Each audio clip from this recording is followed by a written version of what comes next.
Particularly, he talked about do not hinder the children coming to him.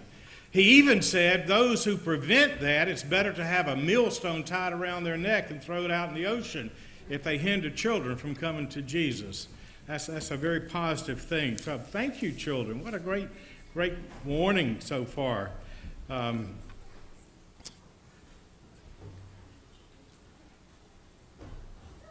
will see. I want to show you a picture of something that's really an accomplishment by a group of men in the church. That is the chapel at Camp Munda Vista, which is in the summer is a girls' camp. It's one of the best things you can send girls to learn about Christ and missions and have fun. I remember the group that went last year from here. They came back and they were so full of music because they just kept singing those songs over and over again. Now, you used to not be able to see the Uwharrie Mountains there because the trees were growing so tall. And we've had two groups of people go from this church they cut down 65 trees. And that's the group that went this past Thursday to clean up the mess they created. And I discovered the real reason they like going is because they like eating at this place called the American Roadhouse in Asheboro. So we really appreciate their work because it makes a big, big difference. Have you ever asked yourself the question, what really matters in life? I mean, when you pause and look at all that living entails here in the 21st century in Lillington, with so many options and choices and pressures and things to do, what really matters in life? What really matters in being family? What really matters in being parents? Look at Psalm 29. Let's read this together. This is David writing.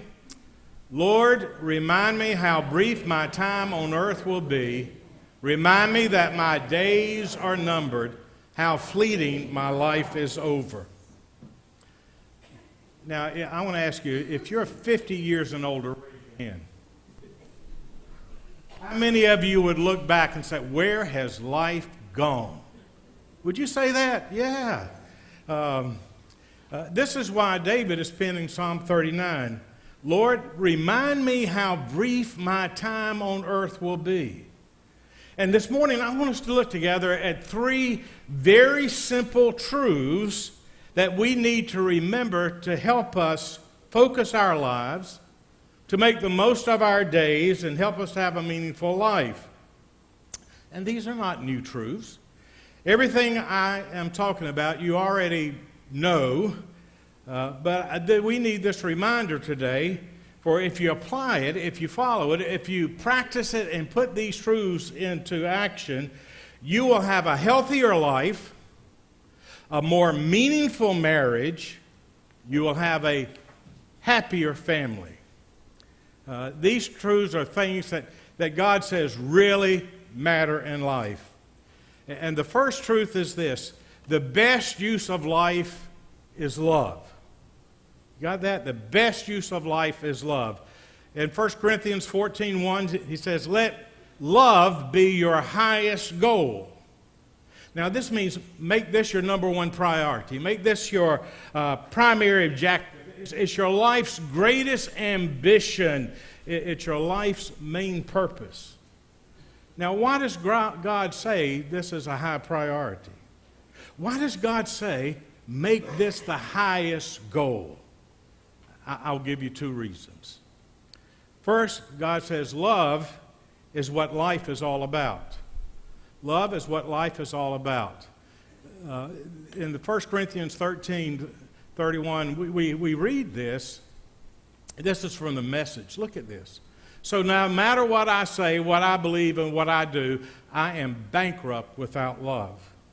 In other words, if you have $1 million but you don't have love, you're worth nothing. You're bankrupt.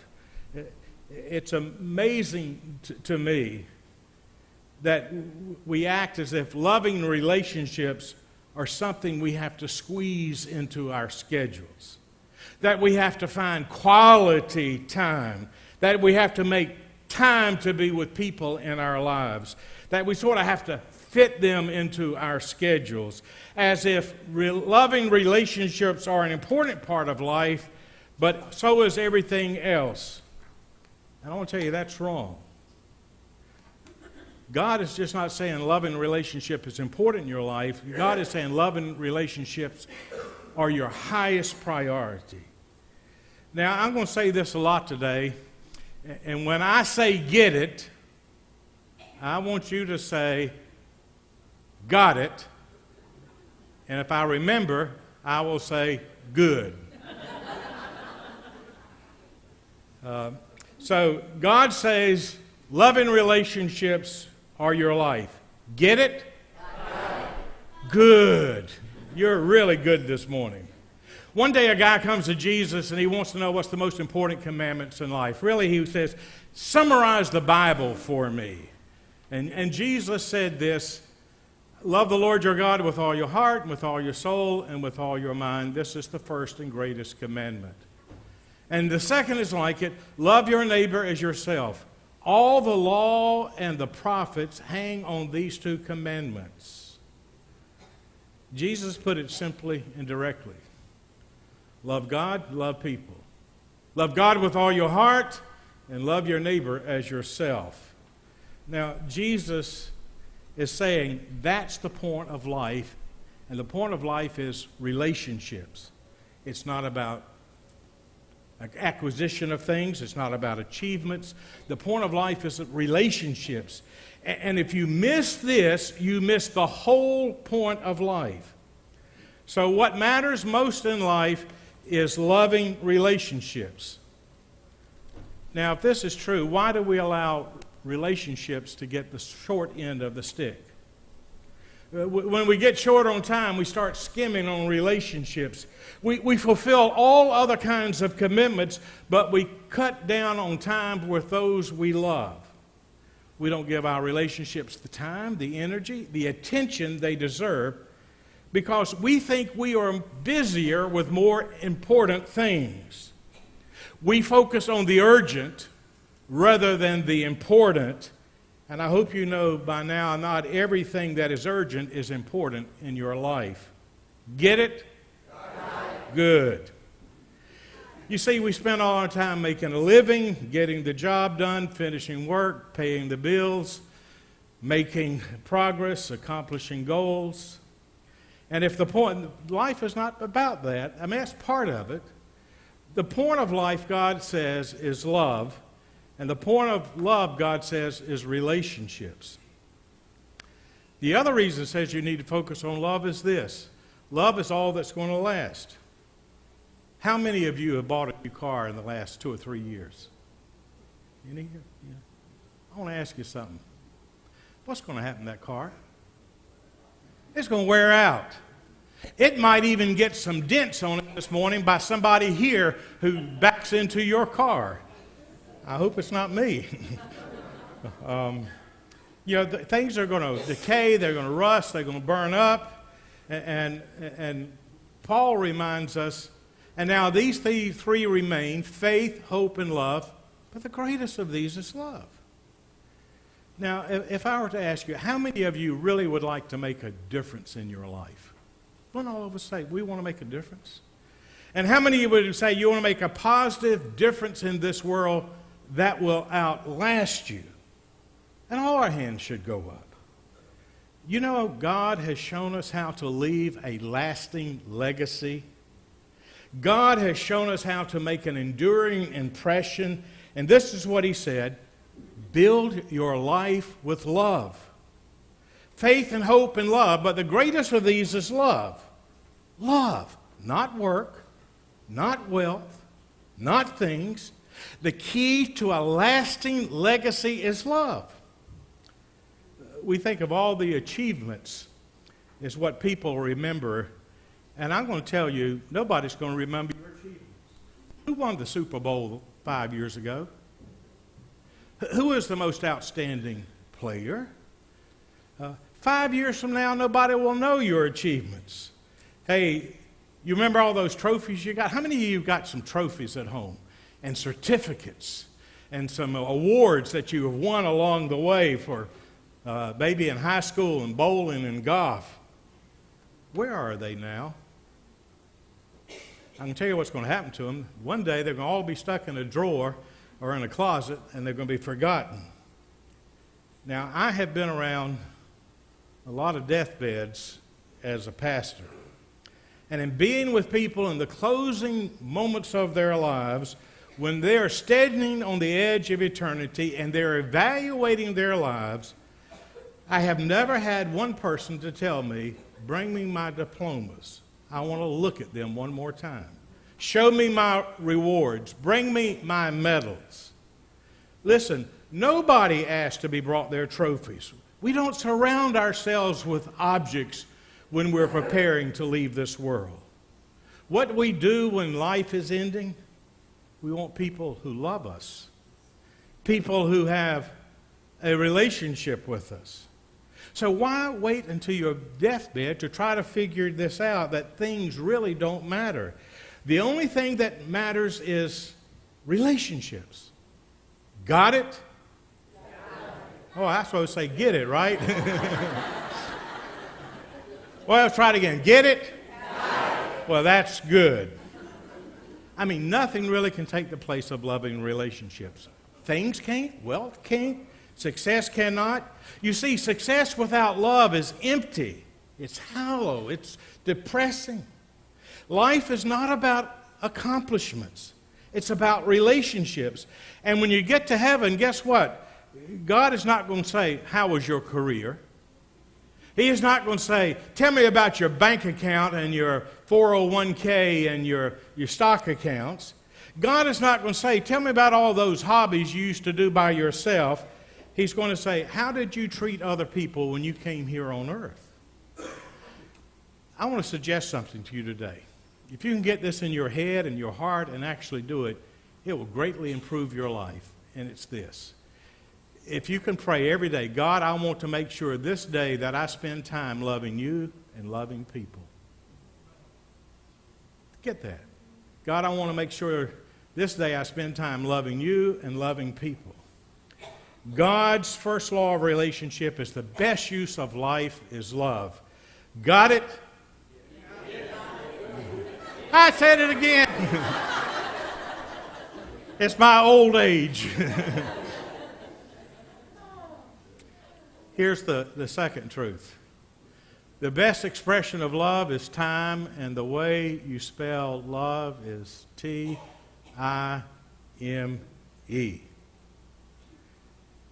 In 1 John we read, dear children, let's not merely say that we love each other. Let us show the truth by our actions. Here's a question for you guys. What does your wife really want? Does she want diamonds? Does she want gifts? Roses? Does she like chocolate? Here's the most desired gift is focus attention. You might want to write this down. You see, Joyce reminds me this all the time. She says, when you talk to me, look at me. I want to see your eyes. I want you to use your ears. I want you to give my time. I want to talk and I want you to listen. I want you, baby. She's shaking her head. She doesn't say that. I said, but you need to say that to me. I mean, wives, can't you identify with that? When you're talking with your husband, don't you want their focused attention? See, the greatest gift you can give anybody is your time in your life. It's the most precious and desired gift because your time is your life. Get it? Good. See, your time is your life. Time is the most precious commodity. You only have a certain amount of it. You know, you can always get more money, but you can't always get more time. And every time you give somebody time, you're giving them a portion of your life that you will never get back. That's why the greatest gift you can give is time. Now, Jesus taught that the essence of relationship is not what we do for each other. The essence of relationship is not what we give to each other, the presents and gifts and other things, because you can give and you can do that without loving. The essence of relationships is how much of ourselves we give to each other. That's what relationships are about. It's about giving ourselves. And the greatest gift you can give to somebody is yourself. And guys, we just don't get this. I cannot tell you how many times men have come to me and say, Pastor, I don't understand it. I work so hard for my family. I provide my family. I provide everything they need. I buy them gifts, all of what they need. What more can they possibly want? They want you. Get it? I learned this when our son was 5 years old, and I came home from the church in Bowies Creek, and I was just tired, and I got and sat in my chair, and I was reading the paper. And as I had the paper in front of me, all of a sudden my son went up and he smashed the paper down. Now, it would take a dumb person not to know what he wanted. He wanted me. He wanted some time with me. You see, children, they want our eyes, they want our ears, they want time, they want attention, they want your presence, they want your focus, they want you. And nothing can take place of the time. Nothing, not clothes, not candy, not a house, not a fancy car, not a fancy boat. Nothing can take the place of your time. And the greatest and best use of life is love, and the greatest expression of love is time. Nothing can compensate for that. And I have a real strong word for you this morning. And I'm going to be really tough. Will you love me after I say this? Children need parents who will spend time with them. And if you're not going to spend time with your children, don't have them. See, nothing can take place of time. All the money in the world cannot replace time. And the most important time to spend with your children is when they are small. You develop that relationship. You get to know them, you train them, you're with them. Because when they get old, if you haven't done it down here, they're not going to spend time with you over here. It's interesting, our grandson's come home from college and he's bought this motorized bike. And he said at state campus it'd just help him get around easier because he has to go from the old campus to the Centennial campus. And he took it apart, and so he brought it over the house and he was putting it together. And I was watching him. I said, how'd you learn to do that? Well, if many of you don't know, I was sort of like a surrogate father to my grandson who, our daughter was a single parent. He said, I learned from you, bud. And then later that night, he was preparing to go camping, and he was into fishing stuff. And I walked in on him, and he was trying to remember how to tie a fishing hook on. I said, I got to remember how you taught me that. And you know when I taught him that? When he was 4 years old. And I'm thinking, he's remembering those things. You see, you can't replace your time with your wife, with your children. And here's what we young guys do when we're younger. We think we got to make it in the world. We get so absorbed in our work that we neglect what is most important. And we don't realize it because we're getting all this affirmation at work and we think we got to get this done, and yet it's the relationships that really matter.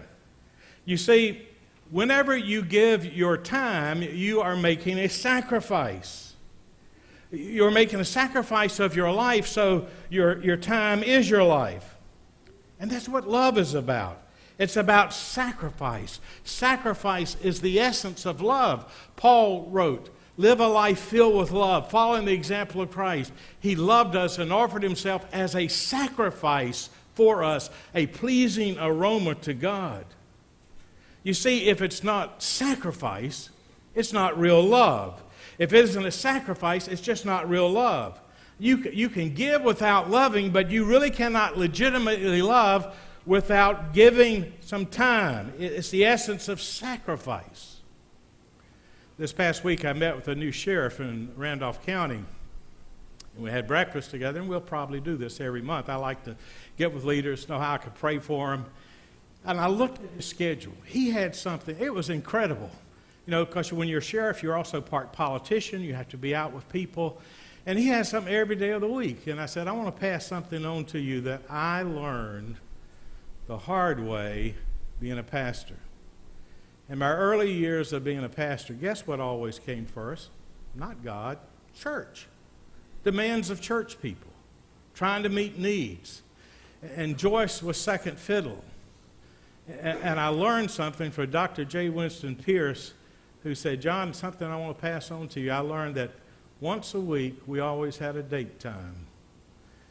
And I learned that if Joyce saw me denying something at church for her, my self-esteem in her eyes was risen because she said, you're making me important.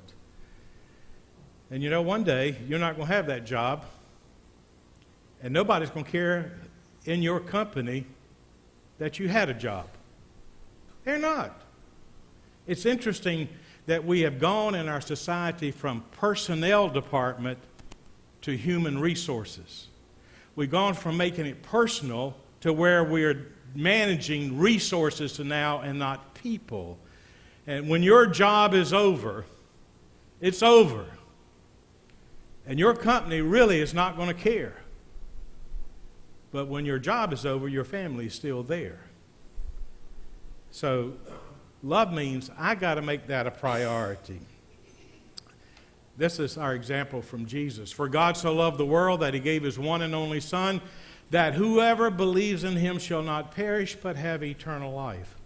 I mean, just think, God gave up the glory and comfort of heaven. Just think, Jesus did that, and just think God, he gave a real sacrifice because he loved us. So giving up my time and preferences for the benefit of somebody else, that's a sacrifice. Get it? Good. I've discovered many people are in a time-starved relationship. You can live in the same home and passing each other as strangers in the night. Your relationship is shriveling, it's shrinking, it's drying up for lack of attention. A lot of things can rob you of your relationships. Work can rob you of relationships.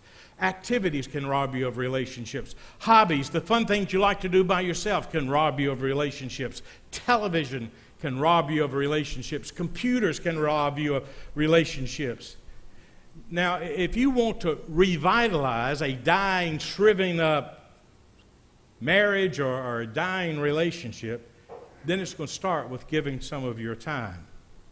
Listen, the grass is not greener on the other side of the fence. You got that? You see, it's greener where you water and fertilize it.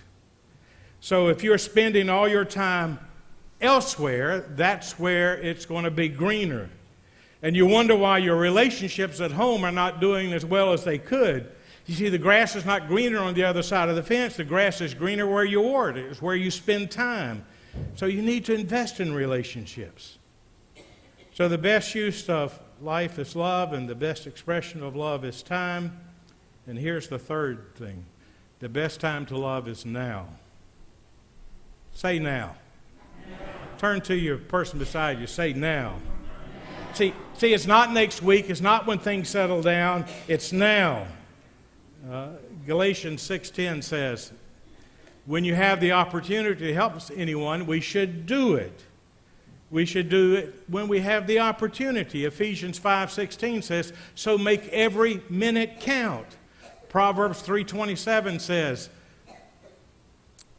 do not withhold good from those who deserve it when it's in your power to act. Proverbs 3:28. Do not say to your neighbor, come back later, I'll give it tomorrow, when you have it now with you. Listen, if it's good for your neighbor, it's good for your family. There are some activities where procrastination is very legitimate because some things are not just that important and you ought to put them off.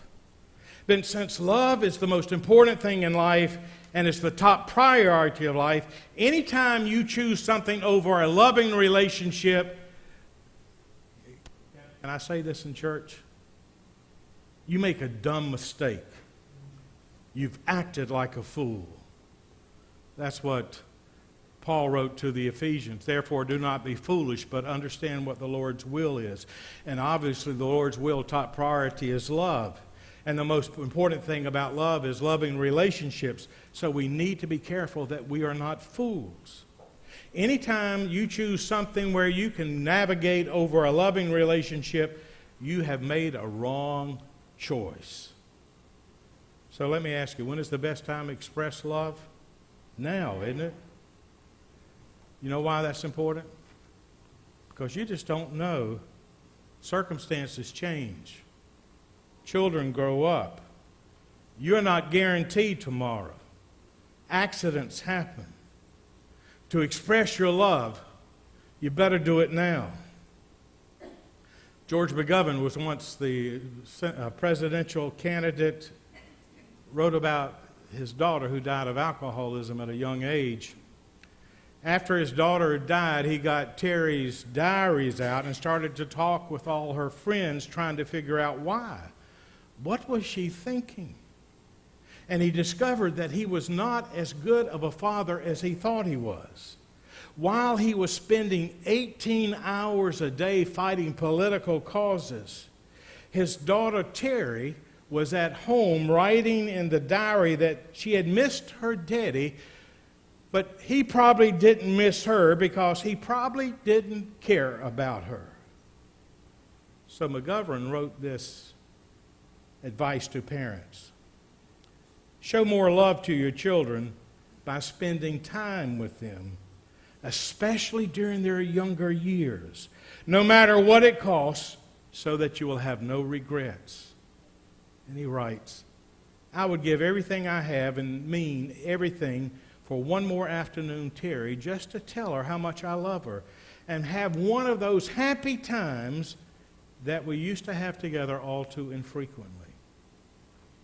You see, once time is spent, it's gone. You can't reclaim it. So we got to use time wisely now. A few years ago, Cherry Boone, the daughter of Pat Boone, wrote a book about her struggle with anorexia, and her book was titled Starving for Relationships. Let me ask you something. Do you know who's starving for attention? Do you know who that is? It's everybody. Everybody's starving for attention. So what are you going to do about it? Are you going to change? Or are you going to have to stand before God one day and say, this is why things were more important than people? Say, who do you need to start spending more time with? What do you need to say no to? What financial sacrifices do you need to make that things count? Years ago in Gaithersburg, Maryland, we had a layperson who led music named Bill Minty, and he worked for IBM. And then one Sunday he came in and said, I quit my job. I said, what? He said, what they wanted me to do would take so much time away from my family, and I am not going to sacrifice my family.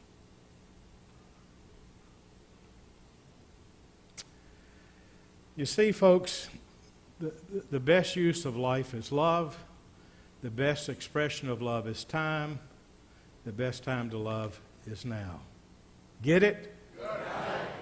Good. Let's pray together. Father, we live in a wacky world, and we understand that time goes by, but we live as though time is not important, and it is important. Father, I know that struggle. And I just pray that you'll help us to see that the goal of life is loving relationships, and we express that love through the way we use our time, and the best use of time is how we do it now. For somewhere along the way, we'll have no more time. We can't undo things. Help us, Lord. Help us. to put priorities away. Help us to love our families. Help us to spend time with our children and grandchildren. Help us to spend time as husband and wife and neighbor and friend. Help us, Lord, because we know we have an enemy that would like to consume us and to get us very selfish about how we use our time. We need your help in this and ask this in Jesus' name.